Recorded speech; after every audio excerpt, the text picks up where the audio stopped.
দেখুন বন্ধুরা, ফুল থেকে কিভাবে মধু খাচ্ছে। মধু এখান থেকে নিয়ে বাসায় গিয়ে সংগ্রহ করে রাখবে, মৌচাকে আর কি।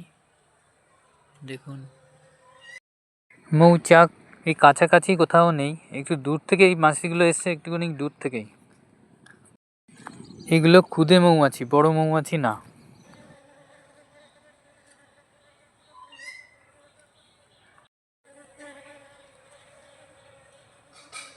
এদের কাছে গেলেও কোনো আক্রমণ করে না, কামড়ায় না। দেখুন কি সুন্দর এরা, একদম কাছ থেকেই ভিডিও তুলছি।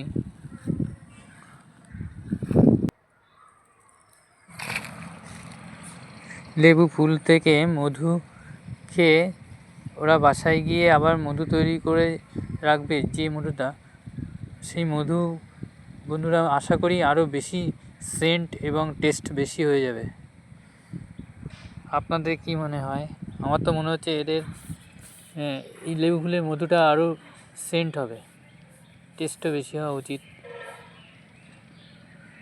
আপনাদের কি মনে হচ্ছে একটু জানাবেন।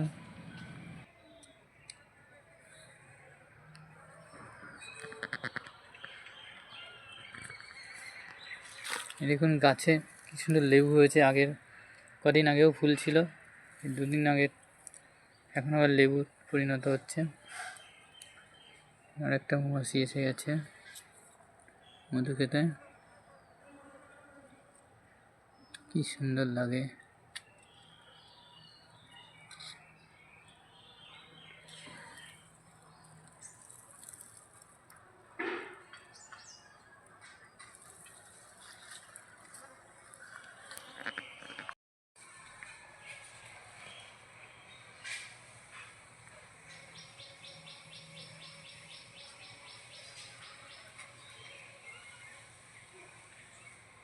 দেখুন বন্ধুরা কিভাবে মধু সংগ্রহ করছে।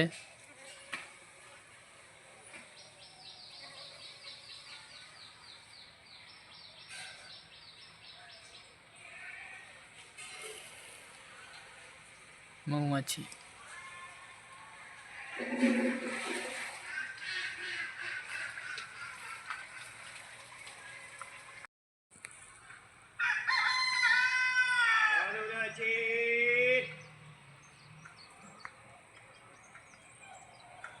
কি সুন্দর লাগে মৌমাছিরা যখন মধু সংগ্রহ করতে আসে।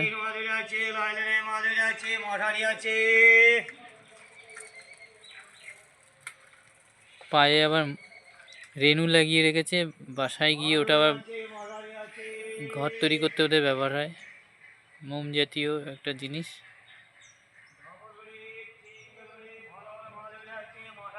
দেখুন পেছনের পায়ে ওটা লাগানো আছে।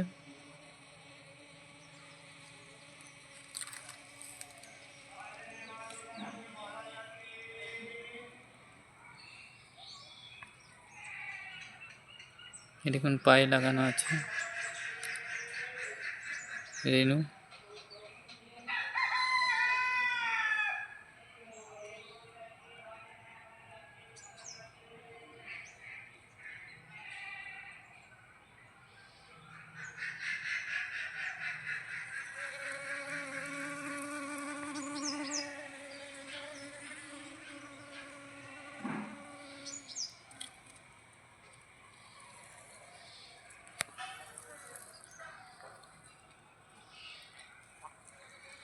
কি সুন্দর দ্রুত কাজ করে এরা।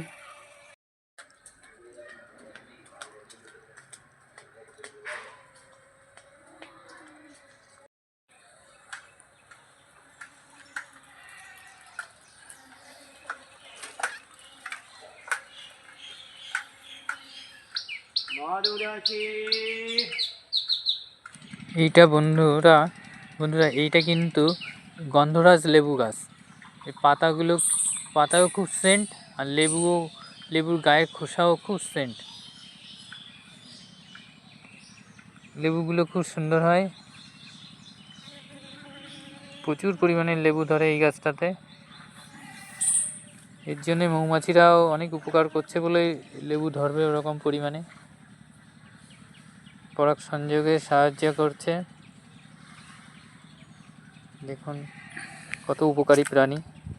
এবার চলে এসেছি আমি আমাদের সর্ষে ক্ষেতে। এখানে মৌমাছিদের দেখা পাই কিনা, কিন্তু এখানে এত বড় ক্ষেত, এখানে মৌমাছিরা বিভিন্ন জায়গায় ছড়িয়ে ছিটিয়ে আছে, আর কাছে গেলেই লুকিয়ে যাচ্ছে, অন্য কোথাও চলে যাচ্ছে। এক ফুল থেকে অন্য ফুলে খুব একটা দেখা পাইনি, এখানে দেখা মিলছে না, দেখুন কোথাও নেই।